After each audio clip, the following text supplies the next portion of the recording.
Assalamualaikum warahmatullahi wabarakatuh. Kami dari kelompok 7 Kimia Organik Bahan Alam akan menjelaskan mengenai alat instrumen yang berada di Laboratorium Kimia UNES, yaitu PSA, Particle Size Analyzer, dan KGSM, Chromatographic Spektrometri Massa. Sebelumnya, perkenalkan nama saya Ivan Nadi Prasetyo dengan nomor belakang NIM 056. saya Davina Putri Umboro dengan NIM belakang 043, saya Caprota ini dengan NIM belakang 090, saya Raden Muhammad Syawal Aldafa dengan di belakang 037.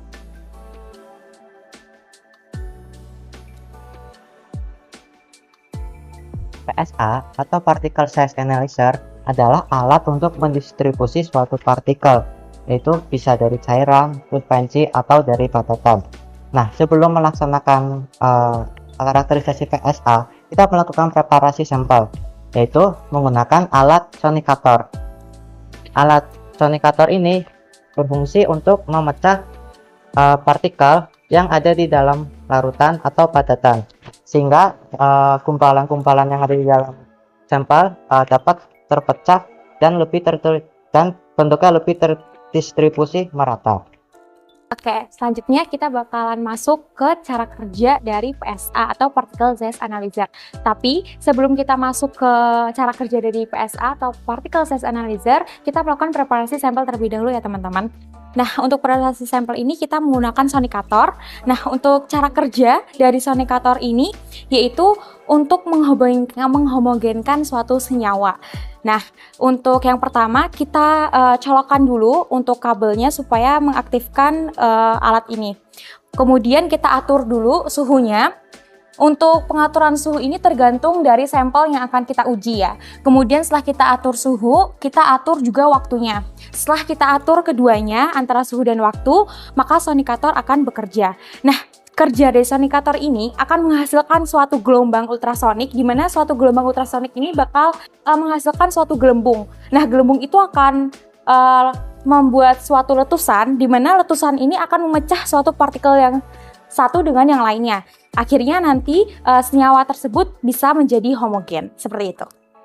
Particle Size Analyzer (PSA) bekerja berdasarkan prinsip Dynamic Less Scattering (DLS) atau hamburan cahaya dinamis, di mana hamburan cahaya ini terjadi akibat adanya interaksi antara cahaya dengan medan partikel yang ada di dalam suatu sampel. Secara teoritis, DLS akan mengukur atau menghitung gerak Brownian yang kemudian menghubungkannya dengan ukuran partikel dalam suatu sampel. Baik, selanjutnya yaitu cara kerja dari alat Particle Size Analyzer atau PSA. Nah, setelah sampel tadi sudah dihomogenkan menggunakan sonikator dengan waktu kurang lebih 30 menit, sampel dipindahkan ke dalam kuvet yang dimana nanti akan dimasukkan ke dalam alat PSA atau Particle Size Analyzer untuk memastikan bahwa ukuran partikel sudah akurat. Kemudian setelah dimasukkan ke dalam alat PSA, nanti sinar laser akan diarahkan ke sampel. Cahaya yang terdifraksi ditangkap oleh detektor di berbagai sudut. Untuk detektor ini digunakan untuk mengukur intensitas cahaya pada sudut-sudut tertentu yang nanti akan muncul data yang dapat dianalisis. Setelah data dianalisis, akan menampilkan hasil dalam bentuk grafik, di mana grafik ini menunjukkan ukuran partikel dalam sampel. Sekian cara kerja dari alat PSA atau Particle Size Analyzer. Adapun manfaat dari penggunaan PSA ada beberapa, yaitu yang pertama untuk melakukan karakterisasi material, yang kedua untuk optimasi produk, dan yang ketiga adalah untuk analisis kualitas dari produk yang telah dihasilkan. Adapun dari kaitannya dengan bahan alam, untuk manfaat penggunaan PSA adalah salah satunya untuk pengolahan bahan alam. Jadi untuk pengolahan bahan alam ini difungsikan untuk mendefinisikan dari biji ataupun mineral yang ada di dalamnya, sehingga manfaat tersebut dapat digunakan untuk menentukan metode mana yang paling efisien yang akan digunakan selanjutnya.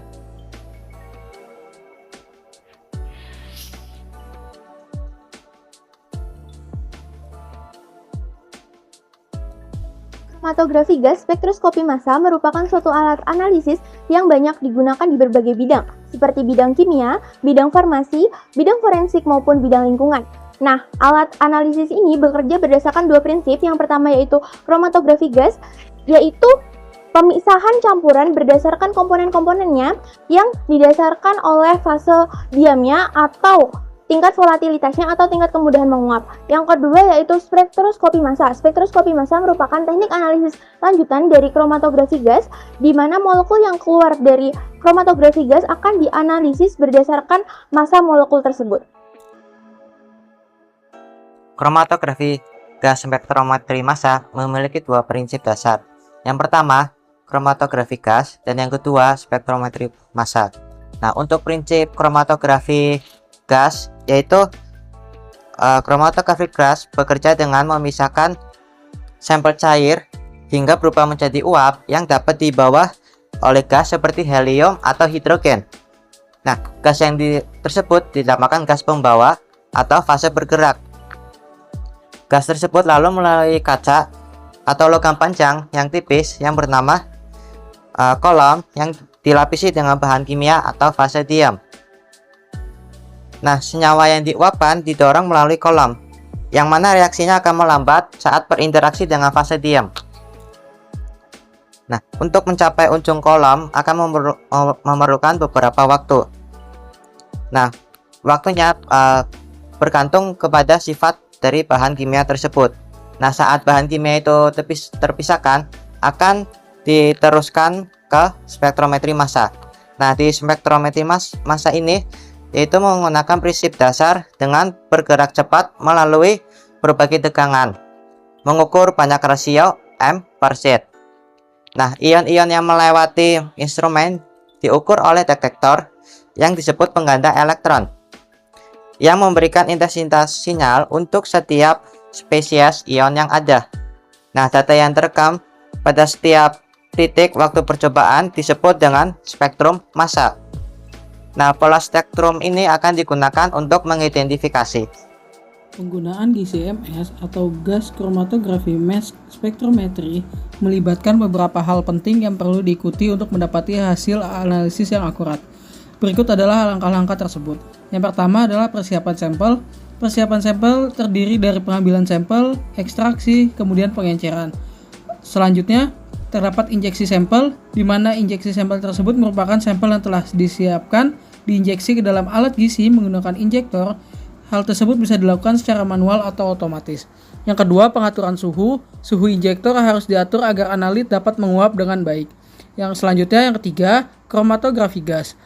Terdiri dari pemisahan dan interaksi dengan fasa diam, di mana pada fase pemisahan, sampel yang diinjeksi akan dipisahkan dalam kolom kromatografi gas. Gas pembawa, biasanya helium atau nitrogen, akan membawa analit melalui kolom. Selanjutnya, komponen dalam sampel akan berinteraksi dengan fasa diam di dalam kolom yang menyebabkan pemisahan berdasarkan volatilitas dan afinitas terhadap fasa diam. Selanjutnya ada deteksi, di mana deteksi ini masuk ke mass spectrometer. Setelah pemisahan, komponen yang terpisah akan masuk ke detektor massa, di mana di dalam detektor massa analit akan ionisasi, misalnya menggunakan ionisasi elektron atau ionisasi kimia. Untuk menghasilkan ion yang dapat dideteksi, analisis massa ion yang dihasilkan akan dipisahkan berdasarkan rasio massa terhadap muatan dan dianalisis untuk memberikan informasi tentang struktur dan konsentrasi analit. Yang kelima yaitu pengolahan data, di mana analisis data hasil dari detektor massa akan menghasilkan spektrum massa yang menunjukkan puncak-puncak yang mewakili berbagai komponen dalam sampel. Selanjutnya, identifikasi dengan membandingkan spektrum massa yang diperoleh dengan basis data spektrum massa. Analit dalam sampel dapat diidentifikasi, kuantifikasi menggunakan area puncak atau tinggi puncak dari kromatogram. Konsentrasi analit dapat dihitung. Selanjutnya, yang terakhir yaitu 6, interpretasi dan pelaporan, di mana interpretasi hasil analisis perlu diinterpretasikan untuk mendapatkan informasi yang relevan sesuai dengan tujuan analisis. Yang terakhir yaitu pelaporan hasil akhir dari GCMS akan disusun dalam bentuk laporan yang mencakup metode, hasil, dan kesimpulan. Dengan mengikuti langkah-langkah tersebut, analisis menggunakan GCMS dapat dilakukan dengan efektif dan efisien, sehingga menghasilkan data yang akurat untuk berbagai aplikasi seperti analisis lingkungan, forensik, dan penelitian kimia. Baik, selanjutnya kita masuk ke dalam manfaat dari alat gas kromatografi massa spektrometri atau GCMS. Untuk manfaat yang pertama yaitu untuk mengidentifikasi senyawa organik seperti campuran kompleks. Kemudian manfaat yang kedua yaitu untuk pengukuran kuantitatif dan juga kualitatif konsentrasi senyawa hingga level nanogram. Untuk manfaat yang ketiga dalam bidang lingkungan dapat mendeteksi polutan seperti pestisida dan senyawa organik berbahaya dalam air, tanah, dan juga udara. Dalam bidang forensik juga, GCMS bermanfaat untuk mendeteksi obat-obatan terlarang. Kemudian yang kelima, dalam bidang farmasi, alat ini digunakan untuk menganalisis senyawa aktif metabolit dan mendukung perkembangan obat baru. Sekian manfaat dari alat GCMS atau gas kromatografi massa spektrometri. Sekian video penjelasan dari kami. Semoga bermanfaat dan menambah ilmu pengetahuan. Terima kasih telah menonton. Wassalamualaikum warahmatullahi wabarakatuh.